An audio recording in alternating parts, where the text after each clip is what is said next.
Halo, selamat pagi adik-adik. Bagaimana kabar kalian pada pagi hari ini? Puji Tuhan kalau kalian dalam keadaan sehat. Sebelum kita mulai kegiatan kita, Bapak minta kesediaan satu orang untuk memimpin kita dalam doa.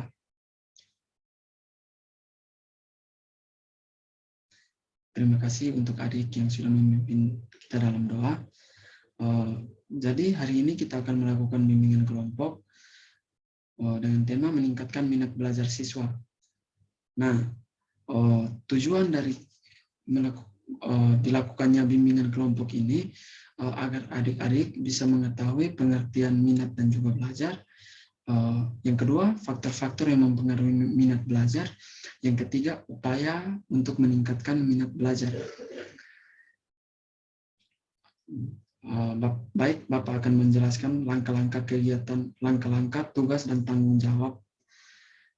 Jadi, langkah-langkah kegiatannya itu, ada kegiatan tahap awal, tahap peralihan, tahap inti, dan tahap penutup. Nah, untuk tugas dan tanggung jawab adik-adik, itu Bapak membaginya dalam 3 bagian. Yang pertama, dalam mengikuti kegiatan bimbingan kelompok ini, adik-adik tidak boleh dipaksakan. Jadi, itu memang niat adik-adik untuk mengikuti bimbingan kelompok ini. Yang kedua, adik-adik harus aktif dalam kegiatan bimbingan kelompok ini. Yang ketiga, adik-adik harus menjaga asas kerahasiaan. Jadi apa yang terjadi di kegiatan bimbingan kelompok ini, adik-adik tidak boleh menceritakan di luar. Begitu. Jadi apa yang terjadi di sini tidak boleh diceritakan lagi di luar. Gitu. Baik. Jadi kegiatan bimbingan kelompok kita hari ini itu akan dilaksanakan selama 45 menit. Ya, jadi kita sepakat ya untuk melakukan kegiatan 45 menit. Oke, baik. Kalau sudah sepakat untuk melakukan 45 menit, mungkin ada dari adik-adik yang bisa berbagi pengalaman adik-adik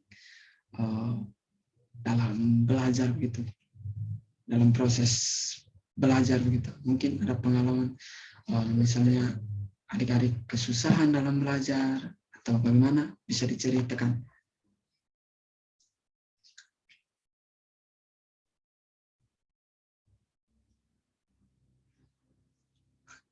Baik, terima kasih yang sudah menceritakan pengalamannya. Baik, jadi sebentar lagi kita akan memasuki tahap inti. Jadi di tahap inti itu adik-adik mendengarkan penjelasan dari Bapak. Setelah itu kita akan melakukan diskusi. Ya, paham ya? Oke, kalau paham, apakah adik-adik sudah siap untuk kita masuk ke tahap inti? Baik, oke, kalau sudah siap, kita mulai ya. Baik, yang pertama itu adalah pengertian minat dan juga belajar. Pengertian minat. Minat dapat diartikan sebagai suatu perhatian, kecenderungan hati seseorang terhadap sesuatu. Minat itu dapat menentukan sikap seseorang dalam berbuat aktif dalam melakukan pekerjaan.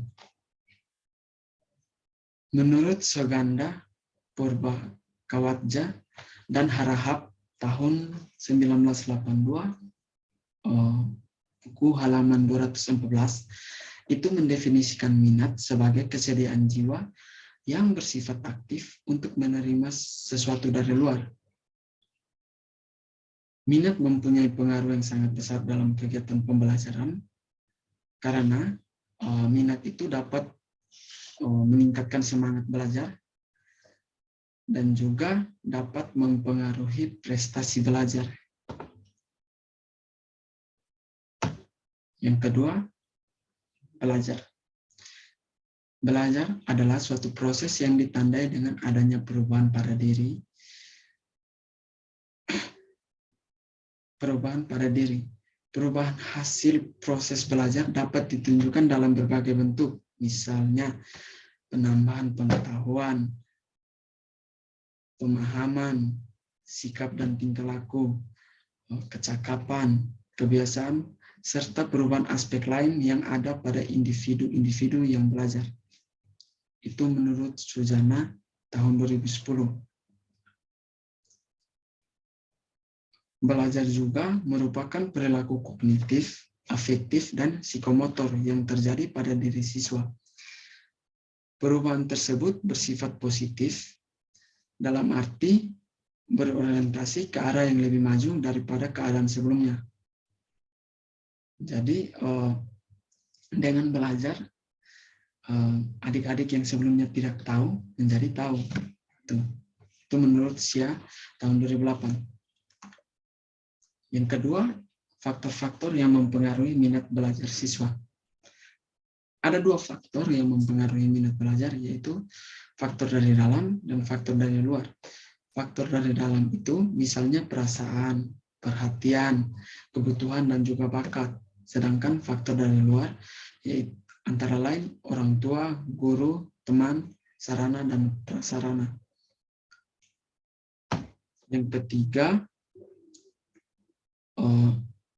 upaya-upaya dalam meningkatkan minat belajar siswa. Yang pertama itu dengan memberi nilai. Maksud dari dengan memberi nilai itu ketika siswa atau adik-adik itu mendapat nilai yang tinggi, adik-adik akan termotivasi untuk terus belajar gitu. Tetapi perlu diingat bahwa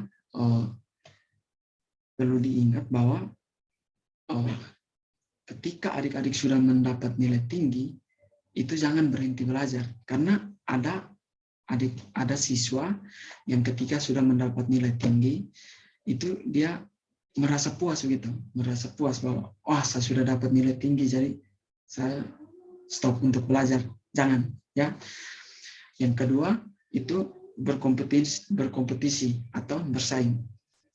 Jadi adik-adik di dalam kelas ini bisa bersaing, ya, bisa bersaing untuk meningkatkan motivasi. Jadi misalnya si A dan si B saling bersaing, si A dan si B bersaling bersaing. Jadi si B, kok si A bisa, saya tidak, berarti saya harus lebih giat belajar. Itu salah satu motivasi untuk meningkatkan minat belajar. Yang kedua, memberi hadiah. Jadi dengan memberi hadiah, peserta didik itu dapat, adik-adik itu bisa, dapat hadiah ini, kita belajar lagi begitu. Jadi kita bisa lebih giat untuk belajar. Berikut memberi pujian. Nah, memberi pujian di sini, memberi pujian atau reward itu ketika adik-adik, misalnya begini, misalnya adik-adik ditanya apa pengertian dari minat. Si A angkat tangan, jawab, lalu Pak memberi pujian, bagus. Jadi yang lain itu bisa termotivasi juga. Dengan begitu, dengan Pak memberi pujian kepada si A, teman-teman yang lain itu bisa termotivasi untuk belajar lagi, untuk bisa menjawab juga. Jadi bisa mencari tahu apa pengertian minat dan belajar begitu. Yang berikut memberi ulangan. Nah, memberi ulangan di sini, Pak memberi soal lalu dikerjakan. Nah, itu adik-adik pasti akan belajar, ya kan, ketika kalau adik-adik mau ulangan pasti belajar, ya kan. Nah, terus yang berikut mengetahui hasil ulangan. Jadi hasil ulangan itu sama seperti tadi memberi nilai begitu. Jadi hasil ulangan, misalnya hasil ulangan si A dan si B. Si A mendapat nilai 80 dan si B mendapat nilai 40. Jadi di situ ada motivasi dari si B untuk bisa belajar lebih giat lagi untuk bisa bersaing dengan si A gitu.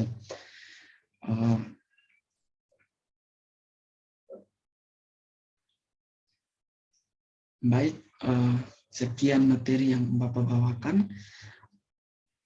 Sekarang kita masuk ke curah pendapat terkait materi yang sudah Pak jelaskan. Mungkin ada adik-adik yang ingin bertanya mengenai materi yang sudah Pak jelaskan, belum paham atau bagaimana, bisa bertanya.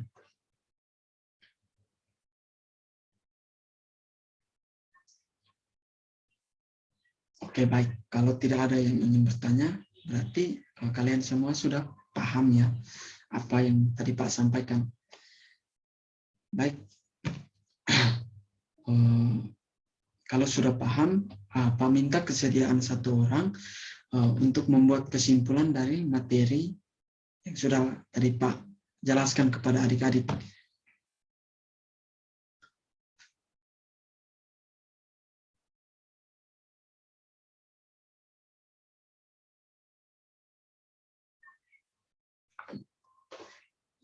Baik, terima kasih yang sudah memberikan kesimpulan dari materi ini. Jadi materi ini atau tujuan atau layanan yang Pak berikan hari ini itu setidaknya bisa memotivasi adik-adik untuk belajar lebih giat lagi. Jadi jangan belajar ketika mau ulangan misalnya atau mau ujian, jangan. Jadi adik-adik itu belajar dan terus belajar. Jangan merasa puas ketika adik-adik sudah mendapat nilai tinggi. Jadi misalnya adik-adik yang pertama, misalnya ulangan pertama adik-adik dapat 60, lalu ulangan kedua adik-adik dapat 80 misalnya. Nah, di situ adik-adik semua merasa puas bahwa wah, saya sudah dapat 80, berarti saya sudah pintar, saya tidak usah belajar lagi. Jangan. Ya. Jadi dengan materi yang Pak berikan ini, semoga adik-adik bisa paham bagaimana cara untuk meningkatkan minat belajar adik-adik semua. Baik adik-adik, jadi kegiatan bimbingan konseling, bimbingan kelompok kita hari ini sudah selesai.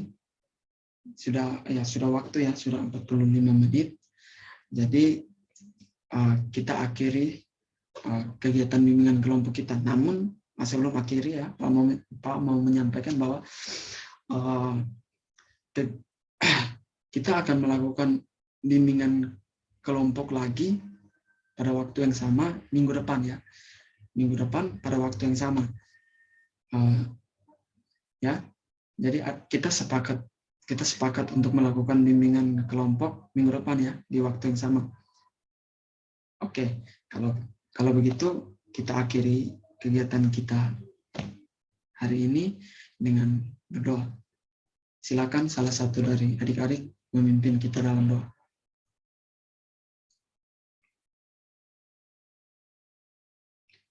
Baik, terima kasih. Adik sudah memimpin doa. Terima kasih banyak untuk adik-adik semua yang sudah mengikuti bimbingan kelompok hari ini. Selamat pagi.